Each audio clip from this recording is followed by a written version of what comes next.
तो इसके दांत कहाँ गए? तुम्हारे दांत कहाँ गए? इसके दांत अभी देखो, हमारे दादा और परदादा वो बैलगाड़ी से ही चलते थे, तो हम भी उन्हीं की तरह से पुराने जमाने के आदमी से ही चलते हैं। टायर पीछे कर दियो, कम से कम इसके अंदर होगी 3-4 किलो। भारत में सबसे ज़्यादा बाजरा ना राजस्थान में उगा जाता है और राजस्थान में सबसे ज़्यादा हमारे गांव में होता है। Hey guys, good morning, welcome back to my new vlog. तो आज देखो मैं अपने खेत पर आया हूँ। ये गाइस हमारे खेत में एक खेजड़ी का पेड़ था जो आज पूरी तरह से टूट कर गिर चुका है, क्योंकि पिछले साल है ना, पिछले साल अप्रैल में ख़तरनाक एक चक्रवात आया था और ये पेड़ है ना टहनियाँ काटी हुई नहीं थी, तो इसलिए ये भारी था, इसलिए ये टूट गया। जब ये गिरा तब हमने इसकी टहनियाँ काट कर घर पर ले गए। अब ये पूरी तरह से वापस कवर हो गया है। इसके चारों साइड में घास ही घास सूख गई है। और ये देखो गाइस, हमारे खेत में एक बहुत ही गंदी बेल है। ऐसा लगता है जैसे कोई मूंगफली हो, लेकिन ये ना ही तो गायें खाती है ना ही कोई खाता है, लेकिन यह बहुत गंदी कचरा है, एक तरह का कचरा, ख़त्म होता ही नहीं है। अभी इसको तोड़ लेंगे, बाद में इसको फेंक देंगे और जब सूख जाएगी तो इसको जला देंगे। और ये गाइस हमारे बाजरे का खेत है, आप देख सकते हो बाजरा कितना शानदार उगा हुआ है। अभी बाजरा हमारे राजस्थान की शान है। भारत में सबसे ज़्यादा बाजरा है ना राजस्थान में उगा जाता है और राजस्थान में सबसे ज़्यादा हमारे गांव में होता है। बाजरा और बाजरी सबसे ज़्यादा हमारे इधर ही होता है, बहुत ज़्यादा है। पूरे खेत है ना वो भी पूरे बाजरों से भरे हुए। ये एक बाजरे का खेत है और ये ग्वार का खेत है, इसमें कुछ नहीं है, सिर्फ ग्वार है।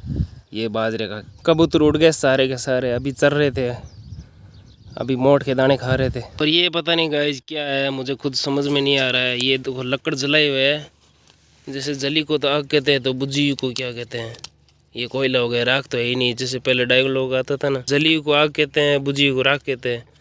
यहाँ पर राख तो है नहीं, कोयले है। यहाँ पर बेल है, काकड़ की बेल है। ग्वार भी बहुत बड़ा बड़ा हो रहा है और शाम का समय हो रहा है।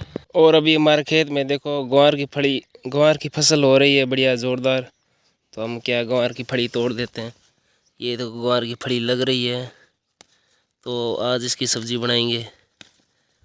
एक थैली हमने भर ली है और एक थैली और भरेंगे।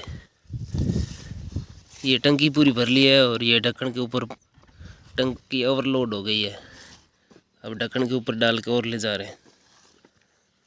कम से कम इसके अंदर होगी 3-4 किलो भर ली है। और एक ये देखो थैली और भर ली है हमने, की बहुत बढ़िया पैदावार है। और गाइस हमारे देखो अभी एक नया गाड़ा तैयार कर रहे हैं, जिसमें ये देखो कल एक धुरी लेकर आए थे और ये 2 नए टायर लेकर आए।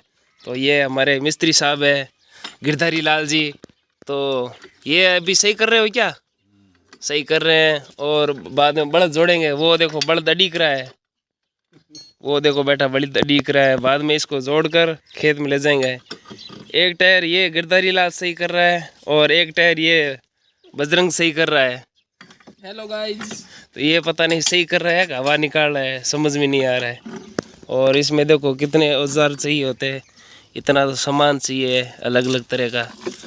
और ये दोस्तों ये पुराने ज़माने का, ये पुराने ज़माने का गड्ढा है, हमारे दादाजी का ज़माने का। अब देखो अब इसको तो ज़माना भी बदल गए हैं, फिर भी हम तो वही पुराने ज़माने के आदमी हैं। ये पुराने ज़माने के लोग हैं। तो ये हमारे ट्रैक्टर नहीं है, गड्ढा है। और ये देखो हेल्प कर रहे हैं।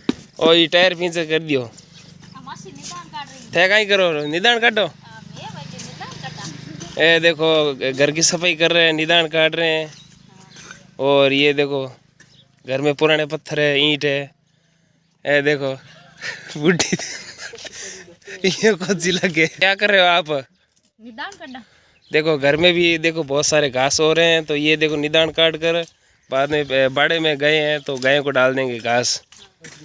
तो ये पुराने गाड़े को सही कर रहे हैं इधर। और एक मोटरसाइकिल है। क्या बोल रहे हो? हमारे दादा और परदादा वो बैलगाड़ी से ही चलते थे, तो हम भी उन्हीं की तरह से पुराने ज़माने के आदमी से ही चलते हैं। तो आजकल तो आधुनिक ज़माने लोग तो ये अपने पुराने ये फॉर्च्यूनर ये स्कॉर्पियो लेकर आते हैं और ये गाड़ा चला रहे हो। नहीं, पुराने ज़माने में अच्छा रहना चाहिए, ये हमारे लिए अच्छा है बैलगाड़ी। अच्छा, ये निशानी एक तरह की है ना, हमारे दादा और परदादा की निशानी है। तो दादाजी हमारे चले गए। भाई मेरे दादाजी वहाँ पर बैठते थे और मेरे पापा जी यहाँ पे बैठते थे, फिर बैलगाड़ी को तोड़ देते हैं। पुराने वाला बैल तो मर गया, ये नया वाला बैल है। नहीं, ये भागता बहुत है। भागता बहुत है क्या? इसमें लगभग 5 कुंटल धान, कुछ भी नीरा घास फूस डाल देते हैं तो बाड़े पर डटता नहीं है। जैसे कच्चा भी आ जाता है ना हाँ। तो निकल जाता है बाहर। तो ये तो हलक रहा है। हलक नहीं रहा है, खवाता नहीं। तो इसके दांत कहाँ गए? तुम्हारे दांत कहाँ गए? इसके दांत अभी देखो दोस्तों टूट चुके हैं। पैसे आएंगे तो अभी देखो दोस्तों, ऐसा है कि खेत में जब ज्यादा धान वान हो जाएगा तो इसके वो सोने के दांत लगाएंगे। लगाएंगे।